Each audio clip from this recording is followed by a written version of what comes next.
নলবাৰীৰ বাকৰিকুছিত প্ৰশাসনৰ উচ্ছেদ অভিযান 452 বিঘা চৰকাৰী ভূমিত উচ্ছেদ চলাইছে জিলা প্ৰশাসনে 100টাকৈ পৰিয়ালে দখল কৰি আহিছিল চৰকাৰী ভূমি উচ্ছেদ কাৰ্যত ব্যৱহাৰ কৰা হৈছে 11খনকৈ এক্সকেভেটৰ উচ্ছেদস্থলীত মোতায়েন কৰা হৈছে 1000তকৈ অধিক নিৰাপত্তাৰক্ষী যাতে কোনো ধৰণৰ অপ্ৰীতিকৰ পৰিস্থিতিৰ সৃষ্টি নহয় ইতিমধ্যে বহু লোকে সেই ঠাই ত্যাগ কৰিছে কালিৰ দিনটোতে বাসগৃহ এৰি অন্য ঠাইলৈ ঢাপলি মেলিছে এই লোকসকলে আজি পুৱাই প্ৰশাসনে উচ্ছেদ চলাইছে 452 বিঘা চৰকাৰী ভূমি দীৰ্ঘদিনৰ পৰা দখল কৰি আহিছিল একাংশ লোকে 100টাতকৈ অধিক পৰিয়ালে বসবাস কৰি আহিছিল বিভিন্ন ধৰণৰ NGO আছিল বেচৰকাৰী কাৰ্যালয় আছিল সেইসমূহত প্ৰশাসনৰ বুলডোজাৰ পৰিছে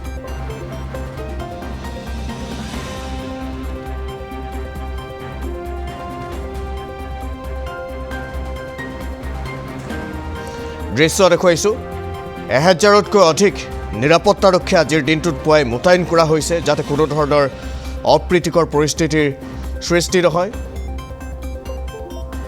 পকী গৃহ নিৰ্মাণ কৰিছিল এই ঠাইসমূহত দীৰ্ঘদিনৰ পৰা 100টাতকৈ অধিক পৰিয়ালে বাসগৃহ দখল কৰি আহিছিল ইতিমধ্যে প্ৰশাসনে কেইবাটাও দিনৰ পূৰ্বে প্ৰশাসনে তেওঁলোকে জাননী জাৰি কৰিছে যাতে সেই ঠাই ত্যাগ কৰে আজিৰ দিনটোত বিভিন্ন ক্ষেত্ৰত নিষেধাজ্ঞাও আৰোপ কৰা হৈছে সেই অঞ্চলটোত 4-5 জনতকৈ অধিক লোক একত্ৰিত হ'ব নোৱাৰিব আজিৰ দিনটোত যাতে কোনো ধৰণৰ অশান্তকৰ পৰিস্থিতিৰ সৃষ্টি নহয় অপ্ৰীতিকৰ পৰিস্থিতিৰ সৃষ্টি নহয় এই মুহূৰ্তত সেই ঠাইত অৰ্থাৎ উচ্ছেদস্থলীত উপস্থিত আছে আমাৰ নলবাৰী সাংবাদিক ভাস্কৰ জ্যোতি ডেকা আমি ভাস্কৰৰ সৈতে সংযুক্ত হৈছোঁ ভাস্কৰ আমি কালিৰ পৰিৱেশো দেখুৱাইছিলোঁ বহু লোকে তেওঁলোকে নিজেই সেই ঠাই ত্যাগ কৰি অন্য ঠাইলৈ ঢাপলি মেলিছিল আজি পুৱাই প্ৰশাসনে উচ্ছেদ চলাবলৈ এক প্ৰকাৰ যেন পুৱতি নিশাই উপস্থিত হৈছে 1000তকৈ অধিক নিৰাপত্তাৰক্ষী মোতায়েন কৰা হৈছে যাতে কোনো ধৰণৰ অপ্ৰীতিকৰ পৰিস্থিতিৰ উদ্ভৱ নহয় এতিয়ালৈকে কিমান বাসগৃহত প্ৰশাসনৰ বুলডোজাৰ পৰিছে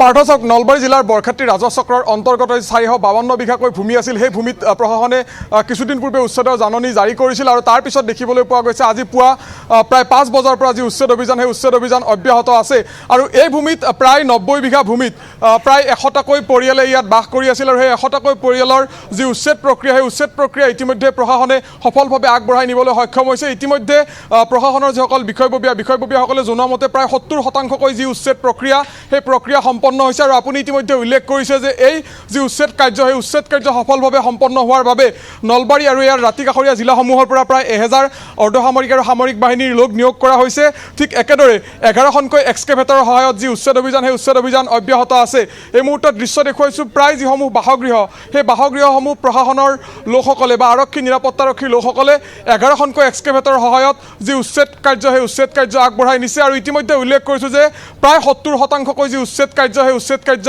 সম্পন্ন হৈছে মই দৃশ্যখিনি দেখুৱাম কেৱল ইয়াত যি উচ্ছেদ কাৰ্য কেৱল যে বাসগৃহসমূহে উচ্ছেদ কৰিছে তেনে নহয় প্ৰশাসনৰ আন যিসমূহ কিছু গছ গছনিও ইয়াত তেওঁলোকে কাটি পেলাইছে বা তেওঁলোকে ইয়াত উচ্ছেদ কৰিছে আৰু এই ধৰণে দেখিবলৈ পোৱা গৈছে যি উচ্ছেদ কাৰ্য সেই উচ্ছেদ কাৰ্য সফলভাৱে আগবাঢ়িছে আৰু এই জিলা প্ৰশাসনৰ নেতৃত্বত হোৱা উচ্ছেদ কাৰ্য পৰিদৰ্শন কৰিছে নলবাৰী জ্যেষ্ঠ আৰক্ষী অধীক্ষক সুপ্ৰিয়া দাস যি নলবাৰী জিলা আৰক্ষী আয়ুক্ত নৱনিযুক্ত আৰক্ষী আয়ুক্তগৰাকীও ইয়াত ক্ষমা কৰিব নৱনিযুক্ত জিলা আয়ুক্তগৰাকীও ইয়াত আহি পৰিদৰ্শন কৰিছে আৰু সমানে জিলা প্ৰশাসনৰ এটা বৃহৎ দল নিয়োগ কৰা হৈছে যি দলটোৱে যি উচ্ছেদ কাৰ্য সেই উচ্ছেদ কাৰ্য সম্পূৰ্ণৰূপে তদাৰক কৰিছে মই কিছু আগলৈ যাম আগলৈ গৈ দৃশ্যখিনি দেখুৱাম কাৰণ বৃহৎ সংখ্যক যি আৰক্ষী নিৰাপত্তাৰক্ষী ইয়াত মোতায়েন কৰা হৈছে সকলোৱে অতি শান্তিপূৰ্ণভাৱে যি উচ্ছেদ কাৰ্য সেই উচ্ছেদ কাৰ্য আগবঢ়াই লৈ গৈছে আৰু বৰক্ষেত্ৰী ৰাজহ চক্ৰৰ অন্তৰ্গত এই যি বাকৰিকুছি গাঁও এই বাকৰিকুছিৰ 452 বিঘাকৈ যি ভূমি আছিল সেই 452 বিঘা ভূমিত মই কৈছোঁ যে ইয়াৰ পূৰ্বৰ বাতৰিতো কৈছিলোঁ বা আমি কালিও সেই দৃশ্য দেখুৱাইছিলোঁ যে প্ৰায় 90 বিঘা মাটিত প্ৰায় 100 পৰিয়ালে ইয়াত বাস কৰি আহিছিল যিকেইটা পৰিয়ালৰ যিসমূহ বাসগৃহ সেই বাসগৃহসমূহ ইতিমধ্যে ইয়াত উচন কৰি দিয়া হৈছে সম্পূৰ্ণৰূপে উচ্ছেদ কৰি দিয়া হৈছে ভেটিসমূহ উচন কৰি দিয়া হৈছে ভেটি খান্দি পেলোৱা হৈছে এক্সকেভেটৰৰ সহায়ত মই আৰু কিছু আগলৈ যাম এটা প্ৰশাসনৰ বৃহৎ সমৰসজ্জা আৰু এই বৃহৎ সমৰসজ্জাৰ মাজেৰে যেন তেওঁলোকে এই যি উচ্ছেদ কাৰ্য এই উচ্ছেদ কাৰ্য সফলভাৱে আগবঢ়াই লৈ গৈছে পোনপটীয়াকৈ নলবাৰী বাকৰিকুছিৰ পৰা আমি দৃশ্যখিনি দেখুৱাইছোঁ 11খনকৈ এক্সকেভেটৰ আৰু 11খনকৈ এক্সকেভেটৰৰ সহায়ত এই যি উচ্ছেদ কাৰ্য সেই উচ্ছেদ কাৰ্য অব্যাহত আছে এই ধৰণে কৈছোঁ যে কেৱল বাসগৃহসমূহে যে উচ্ছেদ কৰিছে তেনে নহয়, কিছু সংখ্যক গছ গছনিও তেওঁলোকে ইয়াত কাটি পেলাইছে বা উভালি পেলাইছে, কিন্তু অধিকাংশ গছ গছনিয়ে তেওঁলোকে ইয়াত কাটি পেলোৱা নাই বা তেওঁলোকে সেইখিনি ইয়াত ৰক্ষা কৰিছে। মই আন এটা দৃশ্য দেখুৱাম, সতীৰ্থ পৰাগে দেখুৱাব। এই ধৰণে পকী বাসগৃহ, ইয়াত থকা যিসমূহ পকী বাসগৃহ আছিল সেই পকী বাসগৃহসমূহতো উচ্ছেদ চলাইছে আৰু এক বৃহৎ অভিযান দীৰ্ঘদিন ধৰি একাংশ ৰাইজৰ দাবী আছিল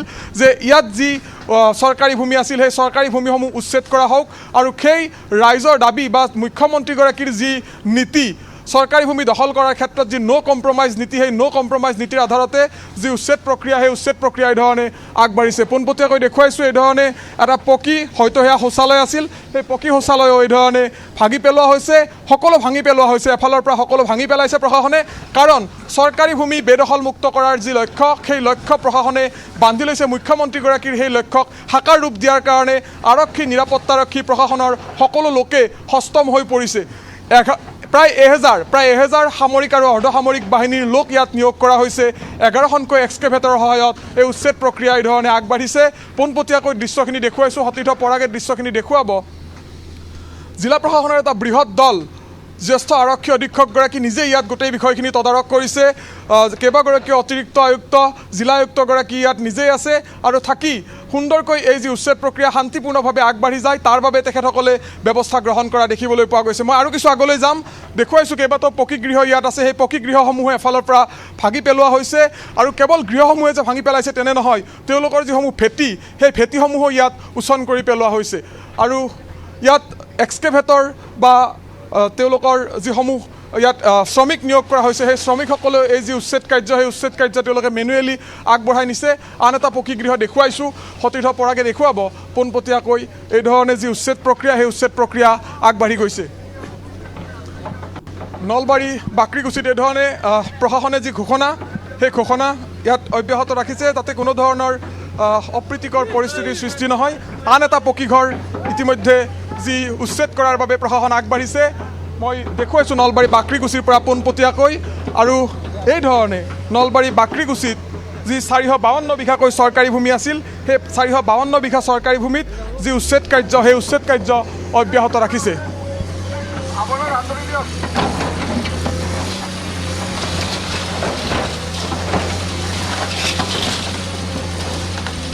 আৰু এই ধৰণে দেখিবলৈ পোৱা গৈছে যি 452 বিঘাকৈ চৰকাৰী ভূমি আছিল সেই চৰকাৰী ভূমিত এটি এটিকৈ যিসমূহ গৃহ আছিল সেই এটি এটিকৈ গৃহসমূহ এই ধৰণে সম্পূৰ্ণৰূপে উচ্ছেদ কৰি দিয়া হৈছে।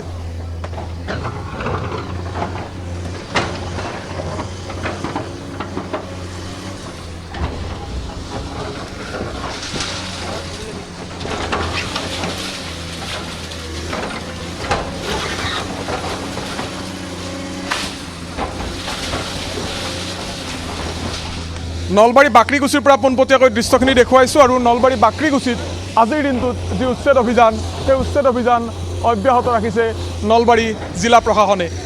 1000 সামৰিক আৰু অৰ্ধসামৰিক বাহিনীৰ লোক নিয়োগ কৰা হৈছে। 11খনকৈ এক্সকেভেটৰৰ সহায়ত এই উচ্ছেদ প্ৰক্ৰিয়া সম্পূৰ্ণ শান্তিপূৰ্ণভাৱে আগবাঢ়ি গৈছে। প্ৰায় 452 বিঘা ভূমি আছিল, আৰু এই 452 বিঘা ভূমিৰ প্ৰায় 90 বিঘা ভূমিত প্ৰায় 100 পৰিয়ালে বাস কৰি আছিল, আৰু সেই 100 পৰিয়ালৰ বাসগৃহ এটা এটাকৈ এই ধৰণে উচ্ছেদ কৰিছে। কেৱল বাসগৃহসমূহে যে উচ্ছেদ কৰিছে এনে নহয়, তেওঁলোকৰ যি ভেটি আছিল সেই ভেটিসমূহো সম্পূৰ্ণৰূপে উচ্ছন কৰি দিয়া হৈছে।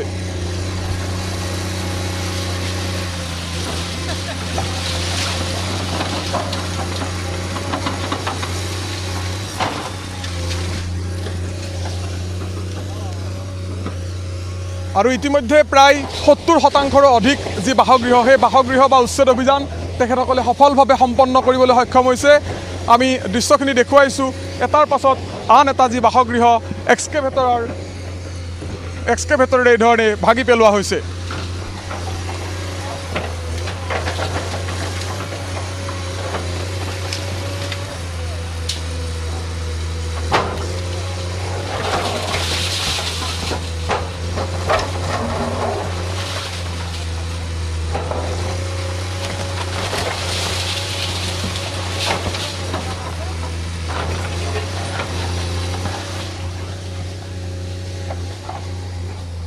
এয়া নলবাৰী বাকৰিকুছিৰ পৰা পোনপটীয়াকৈ আমি দৃশ্যখিনি দেখুৱাইছোঁ আৰু ইয়াৰ বাবে ইতিমধ্যে এই যি উচ্ছেদ অভিযান এই উচ্ছেদ অভিযানৰ বাবে প্ৰশাসন যথেষ্ট সজাগ আৰু সতৰ্ক হৈ আছিল। ভাৰতীয় নাগৰিক সুৰক্ষা সংহিতাৰ 163 ধাৰাৰ অধীনত ইতিমধ্যে তেওঁলোকে নিষেধাজ্ঞা ইয়াত আৰোপ কৰি থৈছে।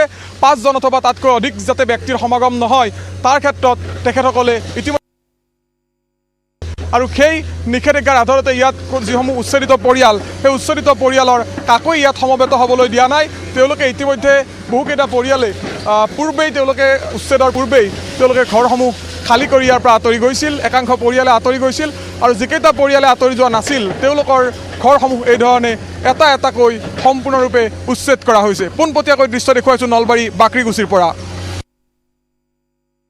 ইয়াৰ পৰা পোনপটীয়া সম্প্ৰচাৰ যিহেতু আমি দেখুৱাই গৈছোঁ। বাকৰিকুছিত প্ৰশাসনে পুৱাই উচ্ছেদ চলাইছে আৰু এতিয়ালৈকে বহুসংখ্যক বাসগৃহ ইতিমধ্যে প্ৰশাসনৰ বুলডোজাৰ জৰিয়তে যিহেতু এই বাসগৃহসমূহ ভাঙি পেলোৱা হৈছে, পকী গৃহ নিৰ্মাণ কৰা হৈছিল। 100টাতকৈ অধিক পৰিয়াল আছিল, কেইবাটাও NGOৰ কাৰ্যালয় আছিল, বেচৰকাৰী কাৰ্যালয় আছিল। ভাস্কৰ, পুনৰ আপোনাৰ কাষলৈ গৈছোঁ। এই যিসকল লোকে তাত বসবাস কৰি আছিল তেওঁলোকক এই মাটি কোনে আচলতে যোগান ধৰিছিল? তেওঁলোকে সেয়া গম পাইছিল নে সেয়া চৰকাৰী ভূমি আছিল?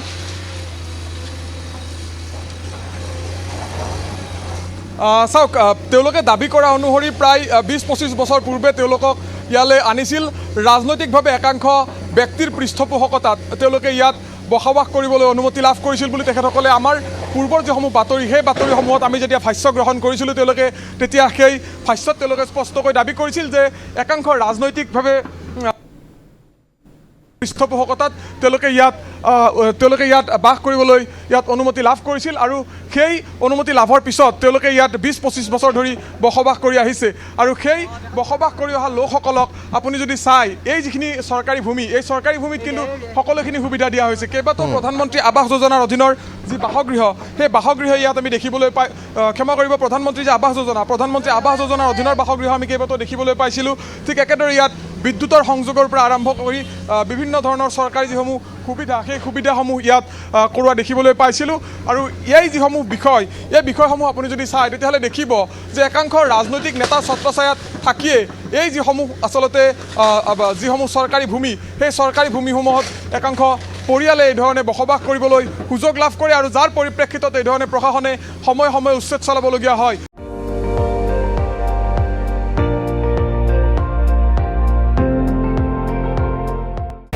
আপুনি চাই আছে ND24, সৰ্বশ্ৰেষ্ঠ নহয় সৰ্বোত্তমৰ দৌৰ।